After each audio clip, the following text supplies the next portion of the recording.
everybody, and welcome to the fourth session in our Revit Starter series. Today we're going to have a look at organising your project. Some of the topics we're going to touch on today, we'll have a look at templates, and we'll have a look at maybe naming conventions, browser organisation, view templates, and depending on time, we'll try and touch on one or two other things. So if you are new to the Revit Starter series, I'm Mark Calloway. I'm one of the application engineers here at Man & Machine. If you get a chance, if you head on over to our YouTube channel, you can watch the first videos. So we are on the fourth one now, so there's 3 other videos already out on our YouTube channel. And whilst you're at it, don't forget to check out our blog website where there's some useful tips, tricks, and technical articles on there relating to all sorts of Autodesk software on there. So what we'll do is we'll jump straight into the software and we'll take a look at what we've got going on. So with Revit started, we are on our home screen. We can see on our recent files here the model that we've been working on in the previous sessions. So today we're looking at organising your projects, and the stuff that we're going to go through are probably stuff that you're going to want at the beginning of every new project that you start. Okay, so on your project by project basis, what we can do is create a template file with these settings pre-saved into them. That way we only have to do this once, and then every future project we start, we can use the template and everything's just set up for us to get going. Now what we'll do on ours is we'll jump into the Revit Live project that we've been working on, and we'll create a template out of that. We can do that. You can take existing projects that you've been working on that you may have set up, and we can convert that into a Revit template file. It's always a good idea though to start from scratch, and rather than using an existing project, is to build a template, an empty template from scratch.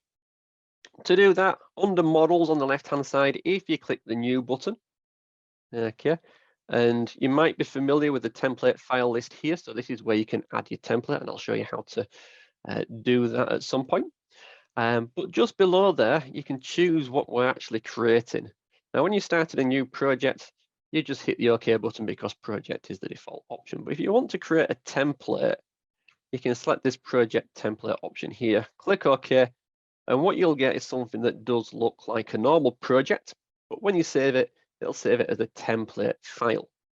So when it comes to file types, normal projects are RVT files, so .rvt, and template files are RTE files, so .rte on the end. So there is a difference in the file format. I won't go into too much on templates now. We'll have a look at some of the settings that you might want to configure, and then we will save a template file, and I'll show you how to add it to the top of the list here. So it's the default option when you're starting a project. Now I've already opened up the project, so we'll just jump straight into there.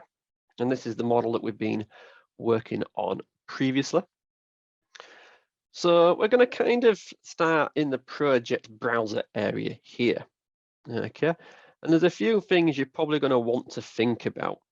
Now, I mentioned naming conventions, and it's going to come into a lot of parts of Revit. So first of all, you might want to think about a naming convention for your views. You might want to think of a naming conventions for your sheets. You're even going to want to think of a naming convention for your families as well. Not only does it make it easier to organize, it also makes it very easy to spot rogue elements that have found their way into the project. If you're working on a large team, you're copying elements between projects, you're downloading stuff. If you've got something in your project, such as a family, a line style, a text font that doesn't conform to your naming convention, and obviously not to your company standards, it's very easy to spot. And you can then change that to one of your styles or one of your elements. Or maybe you want to keep it the same and you just rename it into your company's file format structure. So you'll want to be thinking about naming conventions all the time. Now we'll start with looking at our views. So the way our views are organized is customizable. Right at the highest level where it says views, I can right click and I can go to browser organization. Now next to where it says views in the project browser, in brackets it says all, and that's the name of the organization that's currently being used. Now we can see that the template that we chose, which was an architectural template, when we first started this project, comes with these different organizations already part of it, and we can create our own as well. You might just want one, you might want a few different ways of organizing your views, and you can change between them depending on the circumstances. So with all, it's kind of set up just to show us all the views that we've created. But we can add filters to remove views that don't conform to what we're after. And we can also change the structure that views are organized. At present, it's organized by the type of view. So we can see we have a category for our structural plans, we have floor plans, ceiling plans, 3D views, elevations. If, for example, I was to just change this to discipline and click OK, you'll see that under views now, the structure's changed. Our views are now first organized by the discipline a view is assigned to, and then by the type of view. Okay, and we can create our own structures. These structures are organized by properties, so we can base it on any property associated with the view, and we can even create our own properties. So if I just jump back into the browser organization window, we'll have a quick look at some of the settings, and then we'll create our own custom project parameter to assign to views. Maybe we'll go with planning stages. So maybe we have within our organization, in our projects, there's certain planning stages we go through. Maybe we do extensions. We need to model up the existing model, so we'll have all our views associated with the existing building. Maybe we then draft some design options to propose to a client. So we'll want a category for that stage of the project. Maybe we then model up in 3D one of the proposals, so we want a stage for that. And then maybe we want a model at the end or a stage at the end for as built. Maybe there's a few stages in between, but we won't worry ourselves over that. But just go back into browser organization. If we want to create a new one, we just simply click the new button in the top right-hand corner. We have to give this organization a name, and we'll come back here in a second. So I'm just going to type something sensible into there and click OK. Now, when it comes to creating a browser organization, there's two things we need to think about. There's the filtering, and we have a filter tab for that, and we have grouping and sorting. So on the filtering, this is where we can choose what views are shown or not shown. For example, if a view has been added onto a sheet, we might want to remove that from the list of views. That view is complete, it's been published, and we should no longer be going in there and editing that particular view. In that case, we could, for example, if we have a look in the options we've got here, we have sheet name, which when a view is added onto a sheet, it does have a property called sheet named as the view, and it will populate with the name of the sheet that it's being placed onto. If we make sure that that's equal to none, then the project browser will only display the views where that value is empty. As soon as the sheet name appears, because it's been added onto a sheet, that view will no longer show in the project browser. So we can filter out the views that we don't want. It can either equal or not equal. The grouping and sorting, this is the hierarchy within the project browser. So we can first choose what our top level is. The example that we've got on the screen in the background with the disciplines is we can select the discipline property there. You can then choose the type of view, for example. We can choose whether the views are ordered ascending or descending based on a number of values. Okay. If you're doing it based on your view's name, then you're going to want a naming convention that's going to organize the views as you want. When you place the view onto a sheet, by default, it will use the name of the view, but it doesn't have to. You can specify a specific name for the title of a view once it's placed onto a sheet.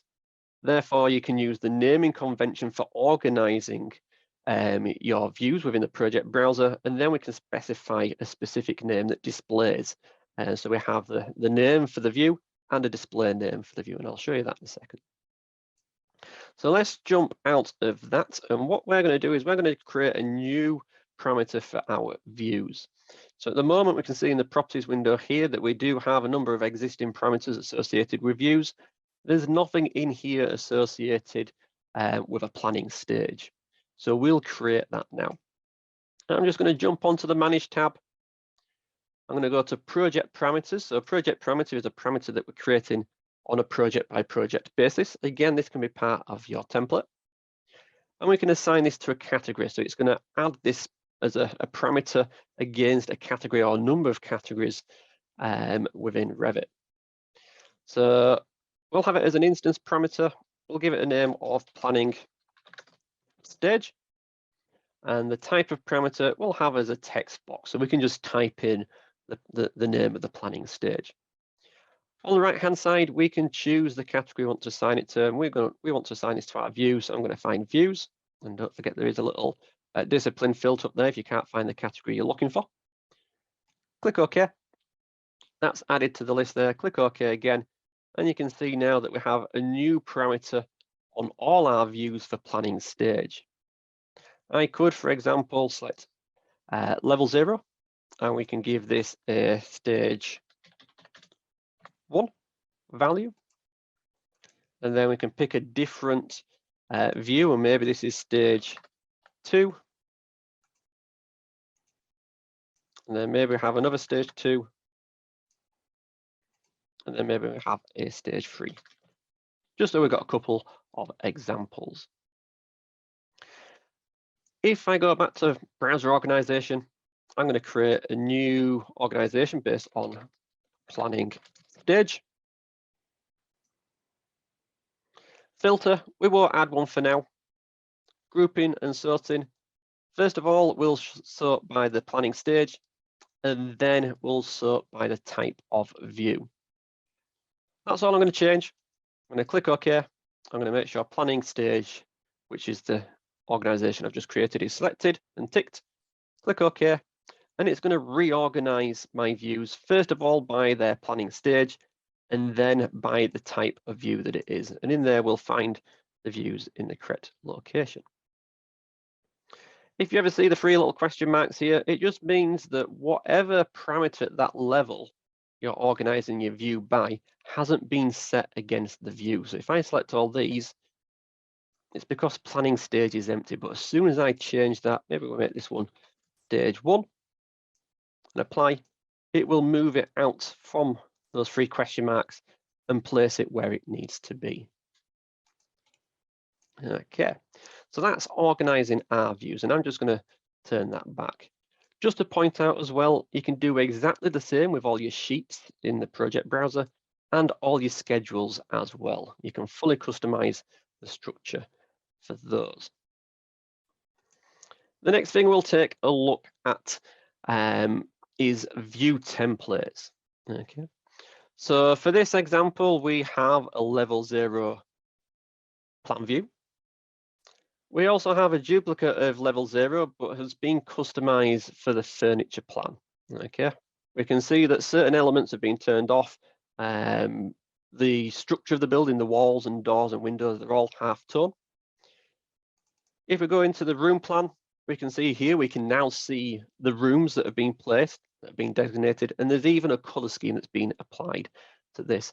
It's all the same view we're kind of looking at. So if I was to move a wall, we would see that change in all of these views. It's just the way that this view has been set up as to what we can see. So when it comes to controlling the appearance of views, there's kind of 3 different levels that we can control elements. Before I go into that, just to point out, down on your graphics tools down here, you've got a little light bulb icon, which if you were to click on, turns on this temporary mode to reveal hidden elements. So as you turn in elements on and off, if you ever want to access those again, you can click that and anything that's invisible will appear again. And we can see the furniture in there, which is normally disabled in this particular view. So I mentioned there's 3 different levels we can control the appearance of elements. Again, on the Manage tab, towards the left-hand side, we have Object Styles. This is the default appearance. So unless we override the appearance of something, this is how things will by default appear in any view in the entire project. And we can see for most things, the line type is going to be black, such as your walls, your dimensions, and all that sort of stuff. This window is divided up into all your model objects. You've then got all your annotation objects as well. Analytical and imported, we don't really need to concern ourselves with at this point. But we can change the default appearance of stuff. And that affects the entire project. We can then change things on a view by view basis. And for that, you need to access the properties for the view. So I'm going to go onto Visibility Graphics Overrides and click the Edit button. We get a very similar window to before. However, this is only going to affect the appearance of stuff in this view. For example, we can see dimensions in the background here. And if I go to the Annotation Categories tab, find dimensions and untick it, hit the Apply button, all our dimensions will disappear. So we can, using this, customize our view settings. If we have a unique situation where we want to override something specific, for example, if I select this wall, I can right click on this wall and I can override the graphics in this view solely for this element. If I click by category, it's the same as changing the settings through the visibility graphics override. But if I go by element, I can override this individual element. We'll keep it simple. I'll just make it halftone. And we've overridden that simple, that individual element there. What you're going to probably find is that you're going to have multiple views using the same settings. So we have this room plan. We're going to have room plans for level 0, for level 1, for level 2, for level 3. You don't want to have to continually be setting these up. So what we can do is create what's called a view template. Okay. If I go to the View tab, and we'll do it, for example, for this room plan layout, we have this View Template button on the left-hand side. We have a number of options. I can apply a template properties to this view, which isn't what we want to do. We can create a template based on the settings of this view, which is what we'll do. And then you can also manage all the view templates that exist within your project. So let's create a template from the settings in this view. We'll call this one room plan, and then we know what this is for. Let's stick my at the beginning, so my room plan, so we can easily spot that in the list. Click OK. And we can see on the left-hand side that we now have a new view template called my room plan. We can configure the settings on the right-hand side here. But at the moment, whatever we had set up in the view when we created it is what the settings are here. But if we want to go into the visibility graphics overrides, we can tweak this and update this view template. If we go to level 2 in our project, or level 1, for example, there we go. We can see that we have rooms placed in there. We can see furniture, we can see dimensions. The scale's a bit wrong for this particular view, but that's fine. If we want to create a room plan, all I need to do is right click on level 1 in the project browser. We'll duplicate it exactly. We'll rename this and we'll call it level 1 room plan. I could now spend the time configuring this, changing the scale, hiding categories, revealing categories, that sort of stuff. Or I could go to View Template and I can apply the template properties to the current view. We get the same View Template window. I can see my room plan in there. I can click Apply Properties and we'll OK that. And we can see that this view is now updated with those settings. Now at this point, we've only applied the settings. We've not locked the settings to this view. So if I want to change the scale of the view, I can do. If I want to change the detail level, I can now go forth and customize it away from the room plan settings. But I might want to lock this view to those settings. That way, if I ever go to view template and manage templates, and if I was to make a change in here, I would want all the views that are room plans to automatically update.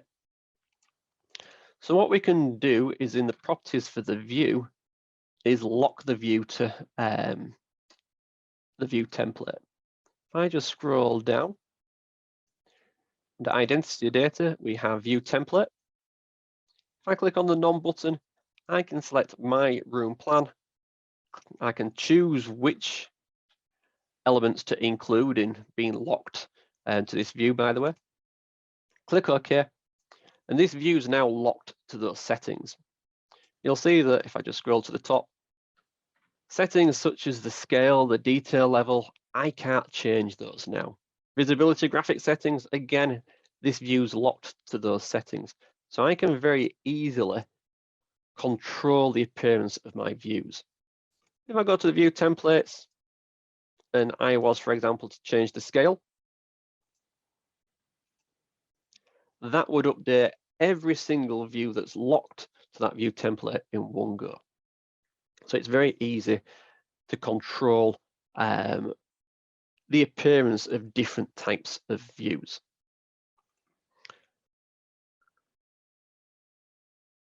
So I'll show you, because I'm conscious of time, how to create a template. Okay, so you're going to spend some time setting up a blank template, a blank project, to be your company template. You either selected that template button when you clicked the new button on the home screen, or you've got an existing project like this one here, and we just need to save it as an RTE file. If I go File, I won't go Save because that's just going to save it over the project. I'm going to go Save As, and we can choose Template as an option. Now, if you chose Template on the New button, it will automatically save as a template file. But if I click Template here, we can save this as an RTE file. I'm just going to hit the Save button. We'll leave it as a, let's call it Revit Live Project Template. Click the Save button. We now have a template file. So we'd spend some time setting up how we want our views, our sheets, our schedules to be organized. We would set up our view templates for the standard view types that we want to use. You'd set up your units, your line styles, your texts, your hatch patterns, all that sort of stuff. Save it as a template and you don't have to do it again. Now when we go to start a new project, we can browse to that file and we can start that there, but you're going to want it to be part of this list. If we go to options and we go to file locations, at the top we have that template list that we see when we start a new project. I can easily click this add value button. I can navigate to the template file that we've saved and add that into the list. The name of the template in Revit doesn't have to be the same as the file name. So I could just put in here a different name, for example. The order of this list is the order that it'll appear when you click the new button. So if we move it to the top, it will be the default option when we start a new project. Again, if I just jump back to the home screen, click the new button, you can see the standard template is the default template. Nothing to change there. I can just simply hit the OK button and I've got a project that will be set up in the way that I want it to be set up. If I just jump back into here, we'll just take a quick look at a few other things. We've got a couple more minutes spare, so I'll just show you a few other things that you might want to configure. So I mentioned your line styles, and I also mentioned text. So we'll have a look at line styles first. If you go to the Manage tab, for your additional settings, we can see in here we have the options for our line styles. This kind of relates to your line weights and your line patterns. If I click on line patterns, just to show you those first, this is where you can set up your line patterns within a project. You can create your own line pattern, and it's just a matter of giving it a sensible name and then setting up the pattern that you want. So maybe we'll have a 5mm dash, followed by a 5mm space, followed by a dot, which doesn't need a length, followed by another space, which again can be 5mm. And that gives us our new line pattern. You're going to want to configure your line weights. Okay, so within Revit, when you specify a line weight, you're using these numbers that are down the left-hand side. So you might give it a line weight of 10, for example. And what that means is at a scale of 1 to 10, that line would be 5mm thick. At a scale of 1 to 20, that same line at a line weight of 10 would be 4mm thick. So you can fully customize this table. You can add additional rows and columns if you need to. And then to create your own custom line styles, we go to line styles. We can see the default Revit ones in this less than and more than icon here. These are kind of pre-built into Revit, but we can click the new button and we can start setting up our own custom line styles based on our company standards. Again, I'm just going to give it a very sensible name. It's going to add it into the list. I can choose what the line weight is, which we now know what that means. We can give that line a particular color. Let's make it blue, for example. And then you can choose a line pattern. Okay, we can see the one that I created there. You can then use that line style in a number of places. We can override elements individually. We can update the line patterns within the visibility graphics overrides, or you can do it as a project-wide standard. So that pretty much covers the time that we have available today. There's a lot of things you would want to think about in organizing how your projects are set up, with the main ones being your project browser with your views and the structure there for your views, your sheets, your schedules, and looking at your view templates as well. We're seeing how we can create a template, so you only have to go through this once. If you work on a variety of different types of projects, you may have more than one company template. If you're multidisciplinary, for example, you might have a template for the architectural team, a template for the electrics, for the structures, so on and so forth. So you can have multiple templates set up for the different types of projects that you work on. So that concludes the session for today. So today was session 4, organizing your projects. It is part of a series of sessions. So in session 5, we'll have a look in Revit at connecting to the cloud. So do remember to go to the Man and Machine website and register for that one there. Again, thank you for watching and enjoy the rest of your day.